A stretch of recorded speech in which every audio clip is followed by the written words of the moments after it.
Hello, everyone, and welcome back to another episode of Unpopular Opinion from Double Sleeved. Today, we have a special guest, Robert Rietze, who is part of Ginger Fusion. You can find him on Instagram. Robert has been in the game for quite some time now, but I'll let him introduce himself. Robert, thank you so much for joining us today on our podcast slash video episode that we chuck up on YouTube. Big shout out to you, of course. We've known of you for quite some time now. You've been around in the game for so long. Give the fans, I guess, some information about yourself, why you love the card game so much, and what you hope to obviously achieve in the near future. Ooh, that's toughy. I was expecting that question. And so I am Robbie. I go by Ginger Fusion for most of my content. You guys can find us on Instagram, TikTok. The only thing I'm not on is OnlyFans, so that's about it. But I just like playing games. It doesn't really matter. It doesn't have to be card games. I grew up with gaming parents, so that's just how my parents taught me how to get ahead in life. So gaming was always the focus. Like, how do you get it? How do you win in any situation? So whether it be Catan, chess, poker, what are your options? And then same idea for sports when we got older. And then I think I was 16 the first time I went to a card regional, and I got fourth. And it was like the first time I ever been to like a big event, and the high was just like, it was such a cool feeling because I didn't really understand how I got fourth. I was just beating people, and I was like, wow, this is really easy. And obviously, I'm a hyper person at 36, so you can imagine 16 years ago how hyper I was. Yeah. I was literally, a Sonic the Hedgehog commercial, just zipping around. And so I imagine that was a terrible experience for any, 25-year-olds I was playing then, because I was like, this is fun! And they were like, just shoot me now. Man, I don't know what we're trying to do now. It's just fun to play. The goal is always to have a winning record is kind of like what we shoot for. It used to be to try to win stuff, but now that we're in best of one, best of one is like a weird thing for me. So I enjoy it, and I recognize that there's skill involved. But as somebody who got fourth of the last fest, I said it as the start of my video. It's not a skill-based format. It's I drew better than you, and I made the right choices. But when we go back to best 2 out of 3, I'd like to, always get top 8. That's usually my goal. So I don't know if we have any of those till nationals, but I guess that'll be the goal, at least for Nats. But that's it for me, I can think of. And it's funny you bring that up. Obviously, on one of our other episodes, we spoke about, best of ones being such a completely different format than best of 3 and what it does for the players and stuff like that. So it's interesting to obviously hear that, of course, other people out there have very similar opinions and things like that on the actual format itself. But we obviously got you on today to share some unpopular opinions and obviously discuss some that we've brought up as well. So, Ryan, do you want to bring up your unpopular opinion for discussion? Yeah, what I wanted to talk about today was, I guess, something that I've thought about for a while. After seeing in the community a lot of people saying we need more events, and, just kind of pushing Bandai for them. I guess my opinion is that we don't need more competitive events. And I understand this doesn't translate directly for USA because your nationals have invites compared to ours where it's open for anyone. But I think we need more side events and things like that to build a bit more interest. And again, I understand that USA, they have to travel a lot to enter these, but if we can push a lot of different formats and different side events, UW got shut down so quickly for Fest, but I think those things are good for the game because it gives the non-competitive players something else to kind of play and not have to worry about the best player just trying to get their invite and knocking them out with the best deck in the game. Yeah. What do you guys think? So, coming from another player in Australia, I want to see more events. Personally, I think there are different formats that we have. I think there are side event formats like the UW format. I want to see more in-person events. That's something that we really have struggled with here. But the big problem we have in Australia at the moment is people just aren't attending events. I think that dives into a whole nother thing of pricing and all that sort of stuff. I think people want to go to events and they want to make sure they're working in the right direction, but we don't have enough in-person events. But on the flip side here, we need players to attend events to get more events. So from the Australian sort of perspective, I'm not sure exactly what sort of numbers you're getting over in the US, but we're struggling to get players to attend in-person events, and even online events at the moment. It's a massive struggle. And I think that comes down to a price structure. If there are going to be things like UW formats, I think it should be a side event. You can have it as more an online event as opposed to having it as in person. I think in person, I want to see regionals. We recently had Fest as an in-person event here, and then we had a regional down in Melbourne in person. I'll rather see something like Fest as a side event and make that Queensland event a regional, make it really mean something. That's my perspective. I think it's great, obviously, having you here, Robert, because you're based in the USA and you obviously see a lot more different events that we get to see, and you have, you know, a lot more players obviously attend, and you have more chances to kind of get invites and get prizing and, you know, XYZ and so forth, and you guys travel a lot, and there's a lot of different states that you can obviously run it into versus, you know, Australia down here where we've only obviously got a couple of different states. But the one thing that you said, Ryan, and that's kind of like its own unpopular opinion in itself, right? That UW only event that was going to be for Fest, I feel like I was one of the only people that was excited for that at that time. Like, I thought it was a great breakup from what we go to locals for every week to play for when we have these regionals and nationals, and, you know, you get, you know, those players that, you know, buckle down for, you know, 3-4 hours a day, jump on Untap, jump on, you know, with their mates on a Discord call, go to house meets, and, you know, just practice nonstop to obviously get the best deck to kind of get, you know, that first place. Whereas Fest was kind of obviously going to be skill based at the same point as well, but it brings out so many different archetypes and different leaders and different skill levels. And, you know, we did obviously the side event for that. I think it was last year, Nats, where it was Unison Warrior only. And I don't remember running into the same deck twice out of like 5 or 6 rounds. It was, you know, Green Turles, there was King Cold, there was Red Broly. I even took Gogeta Xeno without, you know, the Trunks Overrealm, which is no longer existent these days anymore anyway. And it was kind of like, just, I guess, a bit refreshing that it was something different, right? And it kind of made you think as well, because it was, oh, am I going to see this card? Wait a minute, you know, there's going to be no double strike, you know, on Champa or Kai or anything like that, because it's not in the Unison Warrior block. It was the only thing that could surprise you with it was actually that fruit of the Tree of Might from the Turles deck. So it was kind of, you know, there was no hidden surprises. Like, you know, you've got to think to yourself, okay, they've got 1 energy up, so on and so forth. There's a smaller card pool, that you had to worry about. Yeah, that's right. And it was kind of like, you know, obviously there was a lot of outcry with it, and they're finally bringing it back for the next event that's coming up at the end of this month for us. And I think you guys have some in the US as well. And yeah, I guess we need more events to be happy enough to have those events where people won't complain, right? Because if they're taking the slots of a regional or a store champs, or anything like that, of course people are going to be complaining about it and saying that they don't want that replacing a proper event.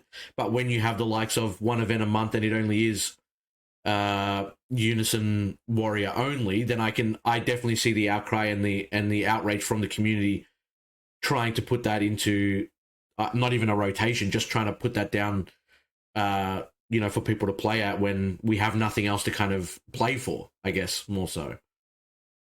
I think the format's really cool. I didn't mean to laugh, but I was laughing because what you said is exactly what, like, one of my opponents thought. And he was like, there's only a certain amount of card pools, and I like to give out Rietze specials, or I guess now we'll call them Ginger specials with the new branding. And one of my opponents during the UW today, I went 5-3 because I gave myself a game loss. It's because Koitsukai is UI, or no, IU. Yeah. And I was like, I read it and I looked at it and I was like, yeah, it's UI. And yeah. And then like round 3 opponent was like, nope. And I was like, well, cool. Just DQ'd myself from round 3. So that was fun. But anyway, one of my opponents was like, all right, you're tapped out. Yeah, sure, I'll take it and I'll go to 2. And I'm like, cool. Frieza, activate a negative energy ball. And he's like, what? that's not how it works. And I'm like, oh, you don't know. And I played negative energy ball, brought out the Frieza Zeno with double strike from my deck, and then killed him on turn 2. Because in his mind, just like what you just said, like, hey, it's a limited format. There's only certain stuff. But what they're more so is this format. I wish it was the format. Like, that's not my unpopular opinion, but I'm sick of these old cards. Like, take Bean out of the equation. This stuff is fun. Like, I was salty I lost. What's up? But for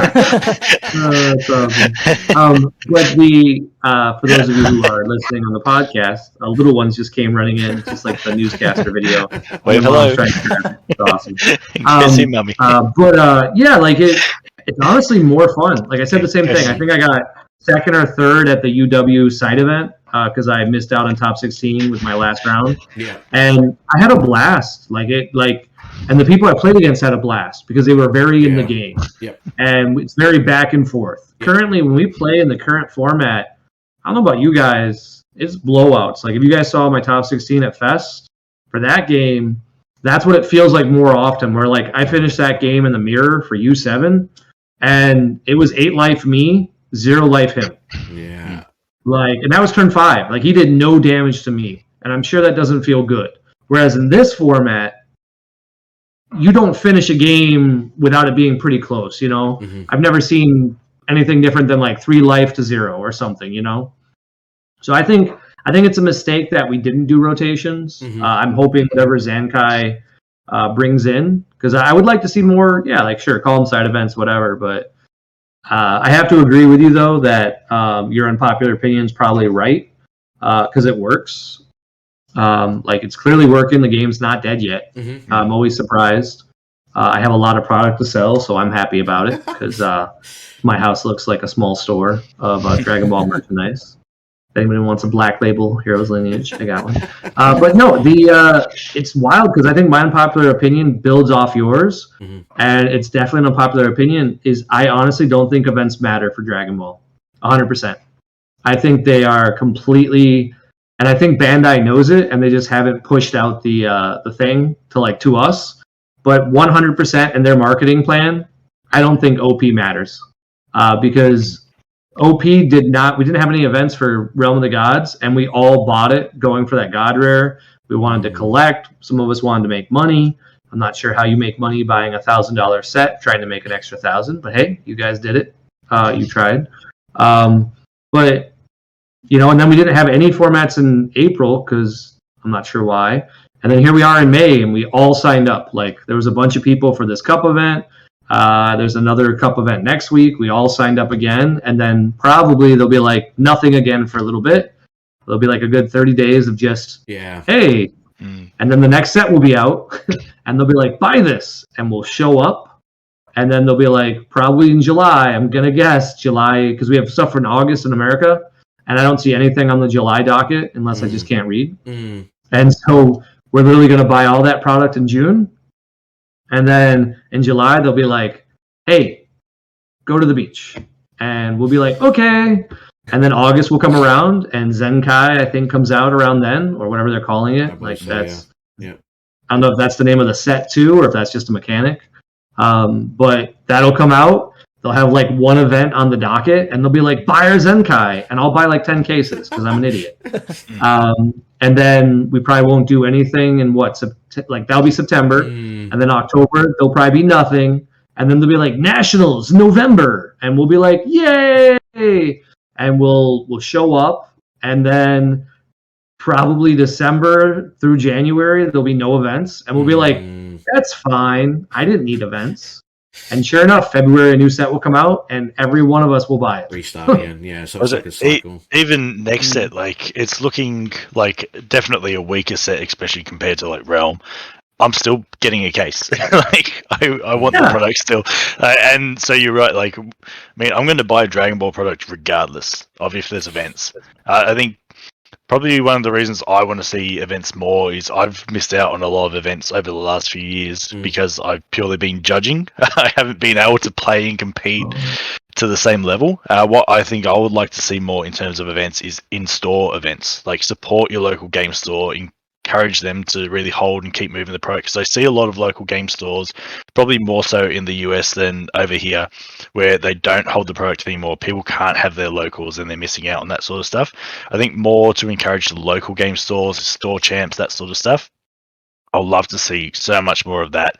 That will give me a chance to really play and compete, because I do know how to play the game. I just don't get a chance to play too often. And even when I go to an event and I judge, like, I get to see so many people. I love to meet up with people and see them. It's so much better than online for me. And also, Dragon Ball, playing the game is my chance to sort of get out. That's my break time from everything, from work, from family. That's the one bit of downtime I have. So I'm really passionate about trying to get to events. But you're right. I think there isn't a strong focus on it. I don't think they're really driving the organized play side. But personally, I would like to see more. But I think that's probably more from a jealousy point where I don't get to play as well, and I want to actually be able to play more.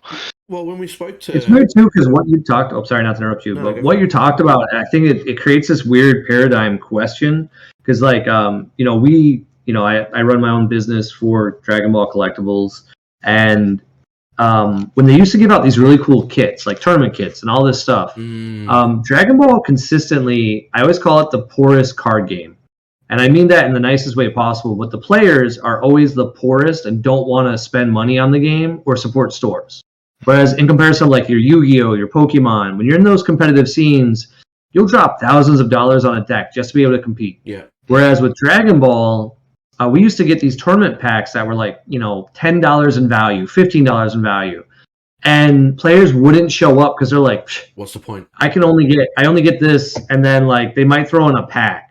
And I'm paying $5 for this, and they're making $20 off me. And so we kind of lost a lot of stores in America because of what you talked about. Like it was better for stores to take the risk to sell it illegally and just, hey, post the cards through a broker or something else, because it's like they're in business to make money. And frequently I'll go to stores and I'll be there, and it's just, they'll be like, yeah, man, these guys are jerks. They're charging $100 a box, and I can get them on TCG for $80. And so we're at like a weird, I don't know. It's just like it's a weird time for card games where I really wonder what's next, because I don't know how you do that. Like, I don't know how you have a local scene in a digital world that isn't just for friends. Like one of my buddies came over today to pick up some cards and get me some Brawly cards, because we're gonna have Vic on our show pretty soon, and I don't have enough Brawly cards because I imagine a lot of people will sign up to be at a Vic signature, like live and hang out. And so he came in, and he's just going to a hobby shop that doesn't have promos, just to hang out with the guys. They're going to get pizza. And I think that might honestly be the future of what locals need, is just like a hangout, kind of like where it was in the 90s. If you guys were around. I don't know. You all look young. Yeah, definitely there. But I don't know how you bridge the two. And I think if I as a player who's been around the scene can't even come up with an idea in my head of how you solve that, I don't know how Bandai or any other person can also come up with the idea when they've never even played in these events. I think in terms of locals, it needs unique pricing. It needs to be worthwhile for people to go. And that's why I say bring back store champs. Like, we used to have, at the end of every single set, we had a store championship. Who is the ultimate warrior of Realm of the Gods? Who can pilot a Realm of the Gods deck the best? Those sort of events is what I really want to see. And even if they make it unique to the latest set or whatever, like we change the format for in-store or leave it up to the local store how they want to run those events. I think unique pricing. We used to get, I think, is Umit going for one of his championship posters? Speaking of store champion, look here. The Colossal Warfare champion. We've got the Crossworlds champion right here. They don't have like they used to. This was when... Is this a humble brag? Second place, Unison... Union Force. Second place, Laminated. I couldn't get that. I couldn't get that first place. And then the champion from Destroyer Kings. They need to bring these stuff back. What's the last 100%. Oh, look at that. Double champion. Double champion.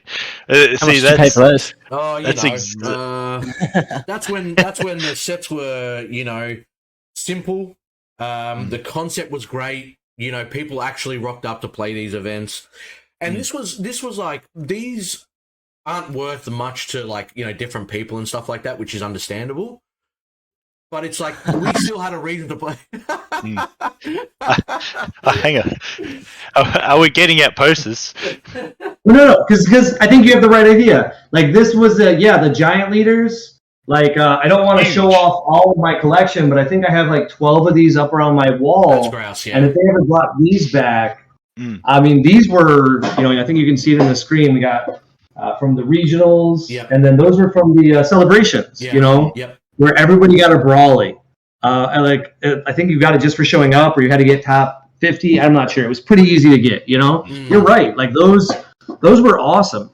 And the best part about them is, I think those do what you want of what you're talking about, because they're not easy to ship and sell. Like, you can't put those on TCG Player. Correct. So now, you know, like, I did sell all of my champ ones because during the boom, those things were going for $25 a piece of paper. Yeah. And I was like, yep, I will sell pieces of paper for $25.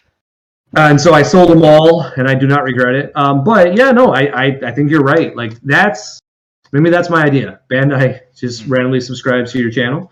You know, just bring back something cool like that, where we can have reasons. But like, that's unique. You know, that. And that's the thing. The store's not just going to sell. Yeah. Tournament packs used to hold value. They used to have competitive cards you needed, and I disagree with having cards in tournament kits that are required for cards from that set. But we spoke about it on another one of our chats about having cards that boost older archetypes, but make it so that, you know, that brings that set right up and it makes it competitive, so that actual tournament pack holds value. And that's, like you said, pretty cheap players in the card game, where, you know, people want value. They want to know, I'm going to open this, I'm going to have value for me, and I'm going to have value if I want to move it on. And while the aftermarket isn't really Bandai's issue, it is at the same time, because if we have a healthy aftermarket, we have a strong game, and we're going to have a strong collectible game regardless. But I think for players, and to get more players in the game, we need events to bring players in, and that comes to conventions. Like, if you got KamehamehaCon and having a learn to play booth up and inviting all those people who are big Dragon Ball fans, who even after 5 years may not have even seen the card game, and get new players involved, because I love to see new blood in the game, and at the same time just try and boost the local scene. Like, I'll love to see, you know, when we had those store champs, we used to travel 20 players, but we travel, like, I mean, my local crew with the Werribee boys, we go around and we'll clean up every single local. Like, we'll make sure all of us will get in the card, and they'll go, oh no, Werribee's here. and it's like, that's what we did. We used to go and go, guess what? We're coming down to Geelong and we're going to take your prizes because we're here to compete. Yeah. That's what we wanted to do.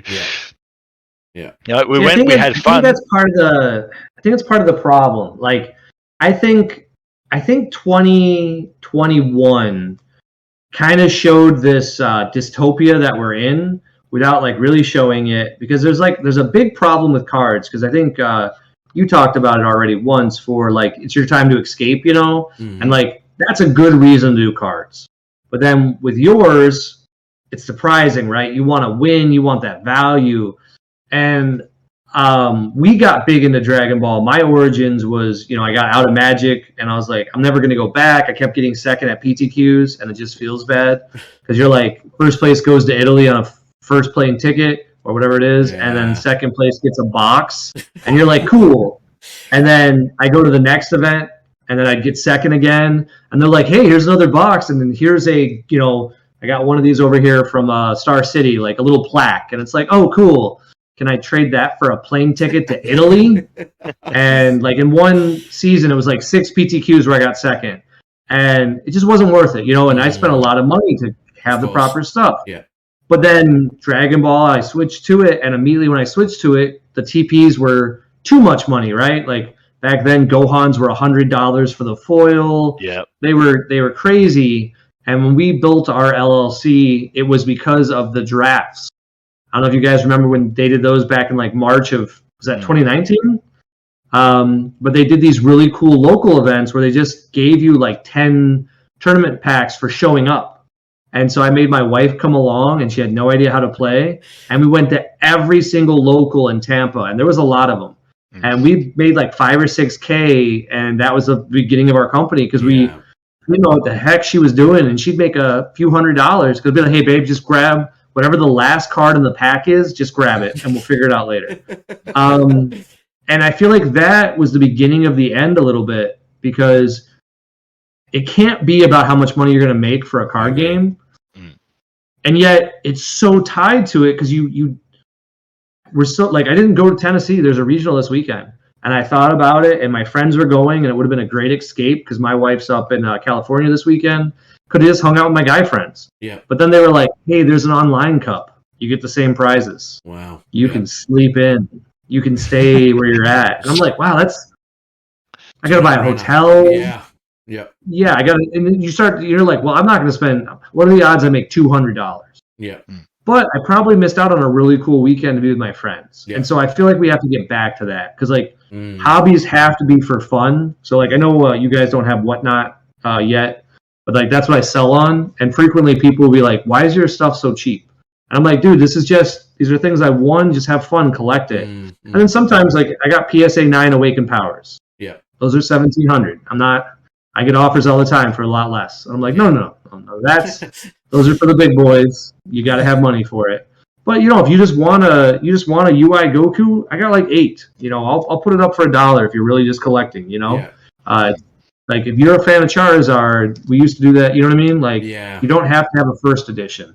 But I kind of think it got worse though at Nationals. I don't know how your Nationals were, but like we saw metal cards kind of like skyrocket in value in the past few years because the boom happened, but then the boom died. But then players still were like, hey, my metal cards are worth $5,000. And then I didn't see any sell for $5,000. Because it didn't make sense. We were already past the boom. These things weren't worth that much. Like you went to one event for a weekend. And yet people were like, no, this gold version's $35,000. Yeah. And it got a lot of collectors out of the game. So it's weird because we had a big blacklist of people that we kept, and those were specifically only for black labels.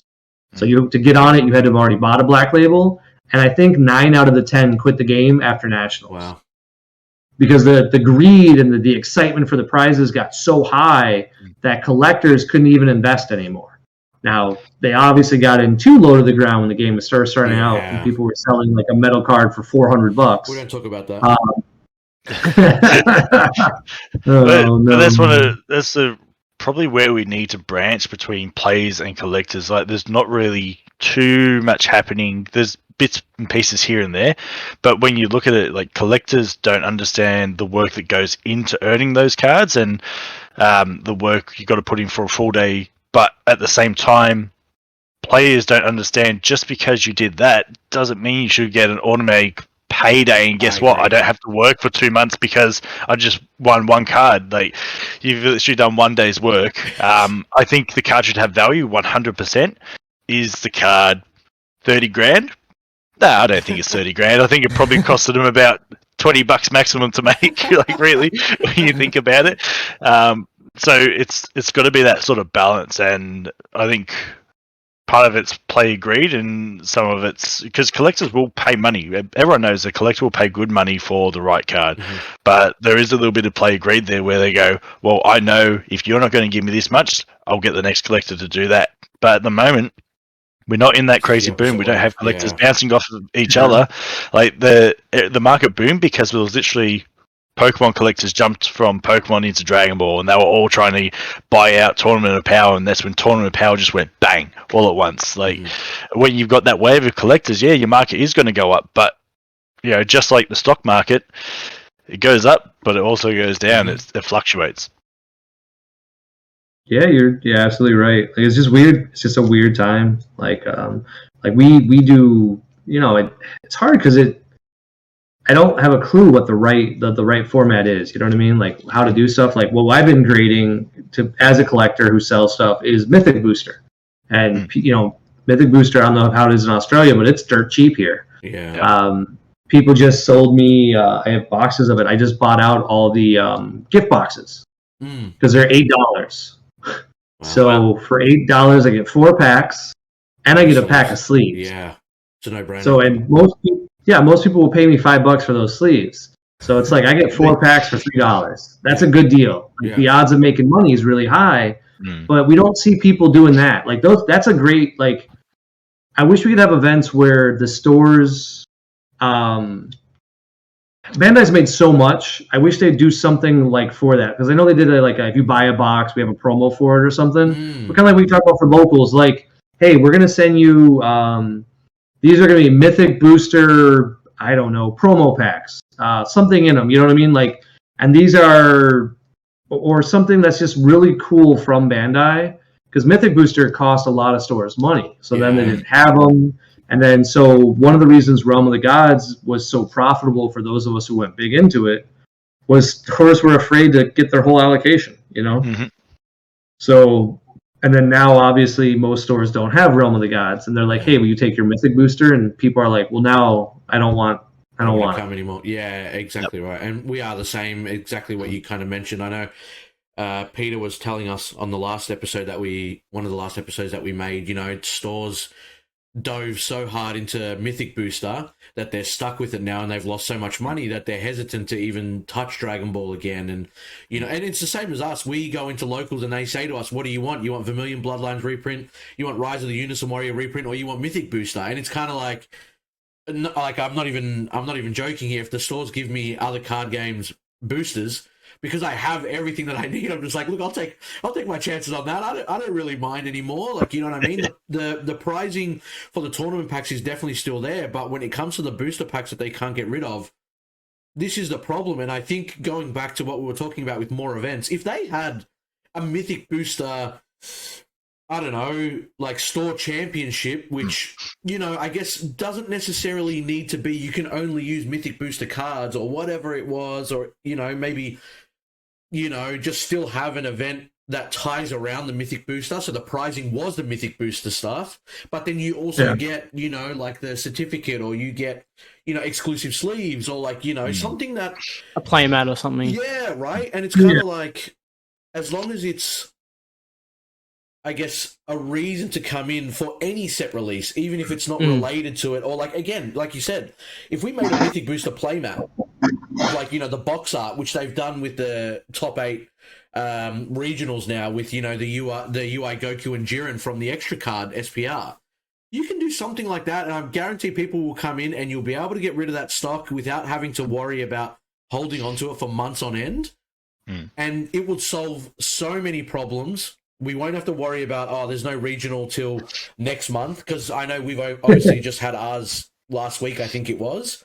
And I don't even know when our next one is. We've got the Unison Warrior only tournament at the end of this month, and there's been no announcement of another regional. So it's kind of like this dead time where, you know, we've obviously got Ultimate Squad coming out, you know, in 2 or 3 weeks. And, you know, there's no real way... that soon? Yeah, it was meant to be actually out this Friday. Last Friday that went past for us, but it got delayed till almost end of the month. Wow. Yeah. I think it's 28th, yeah. Yeah, so it's like, you know, and again, it's like you said, like, is it that soon? Like, you know, because we see the reveals on Facebook, that's the only thing that keeps you reminded that we've got another set coming out in a short period of time, right? If we had a regionals that was, let's say, a week after that set releases, you get hyped. You instantly know what deck you want to play, what cards you want to search for. You go out and buy stock, you buy singles, and you're just like, I need this for the weekend. Let's do it. And all of a sudden, stores are selling their stock that they've got in.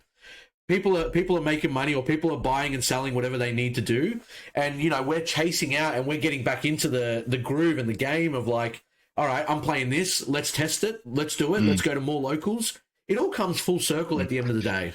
How's a new set going to impact on this? People start testing with all that sort of stuff. Exactly. But going back to what you were saying about the Mythic Booster having local events to try and help locals clear that stock as well. I don't know if you remember back when we had World Martial Arts Tournament.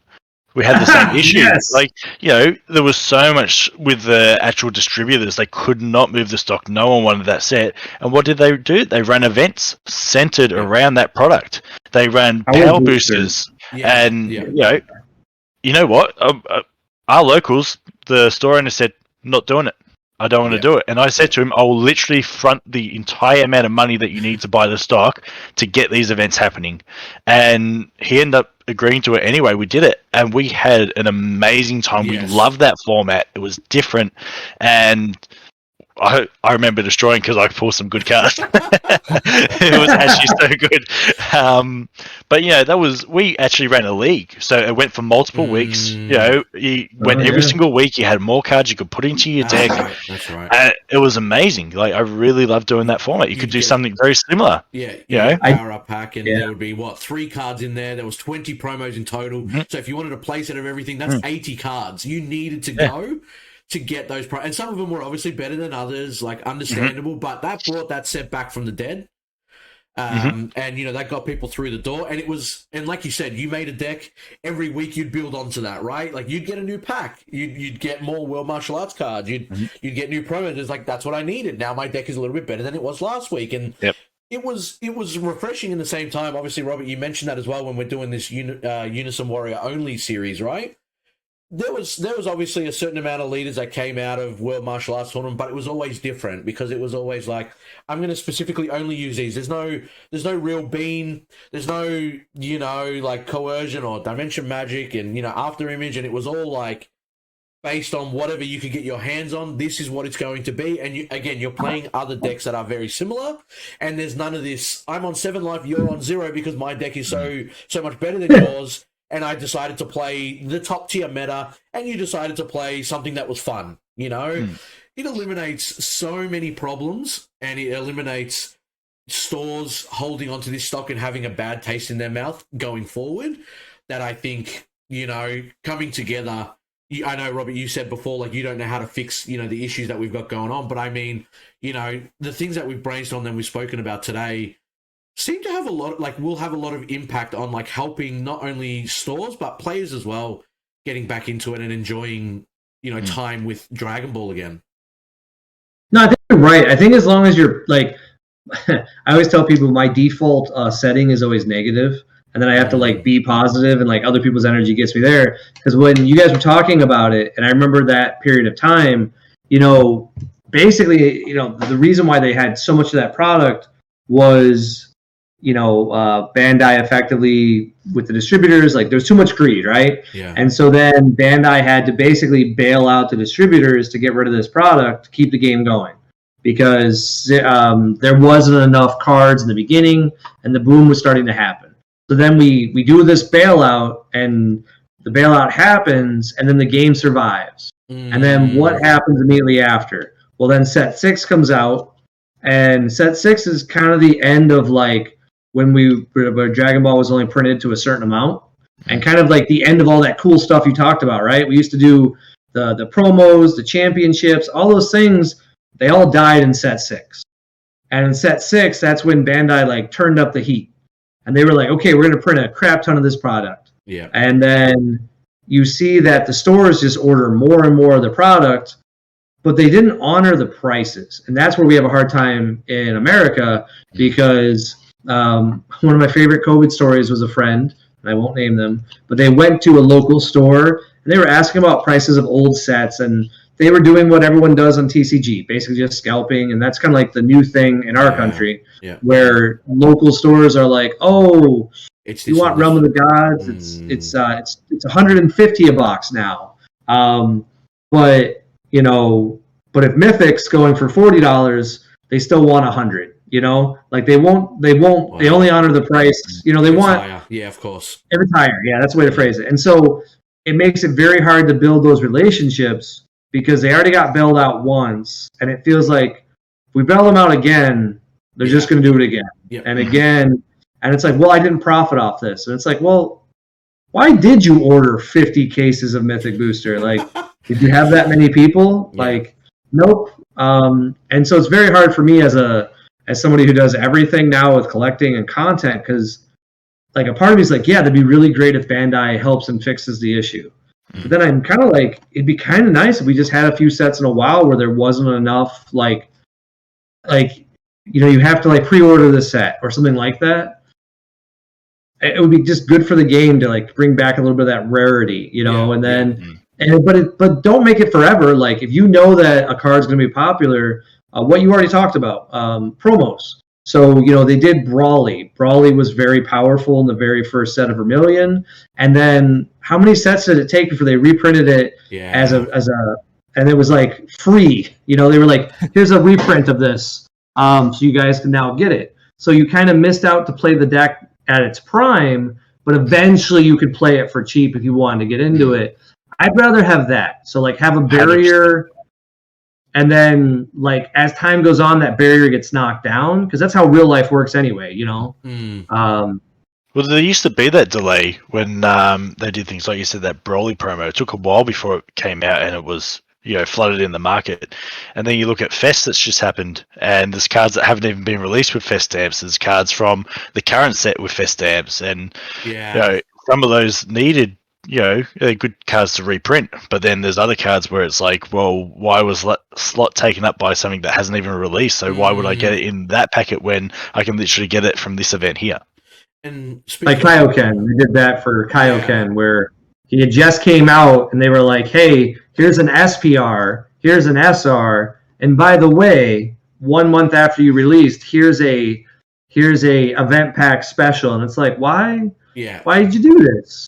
Similar thing is the judge packs were a little bit too fast this time because we of course sell the judge cards and the Battle Evolution boosters. They were just starting to get like more up there on price for that secondary market, and then they came out with the judge stamps, and it was like, I get why they did it because they want to have value for the judges, and we totally get that. But it's like that was a little too early. Like I could see more of like, at this point maybe bring out some set 11 stuff. We're not quite ready for Battle Evolution. Like there was a lot of really good cards they could have chose from, but they went for these staples. So if you collected Battle Evolution, you never really got value. Yeah.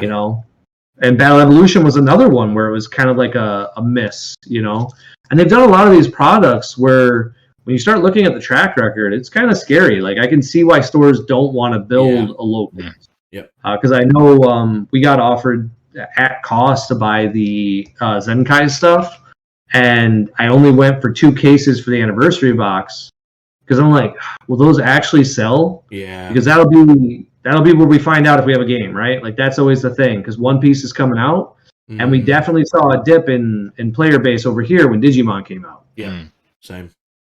Yeah, we got the same. It's funny because Digimon came out and Digimon product doesn't seem to move as well. Like Digimon singles, I normally go okay with singles and that sort of stuff.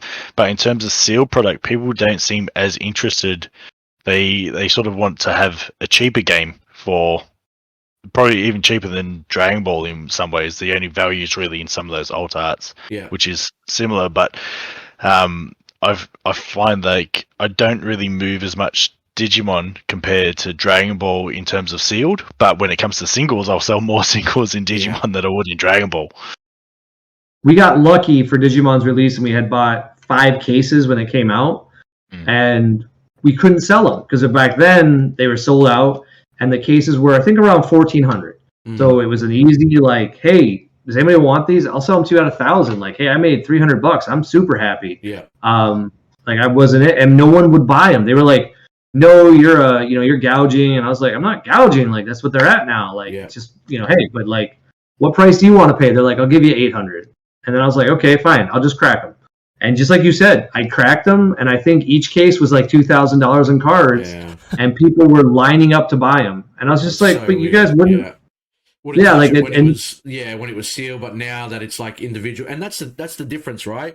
You can get 15 people that want to buy singles off you for a case, but trying to find 1 or 2 people that want to buy like a certain amount of boxes or a case in itself is always the harder journey.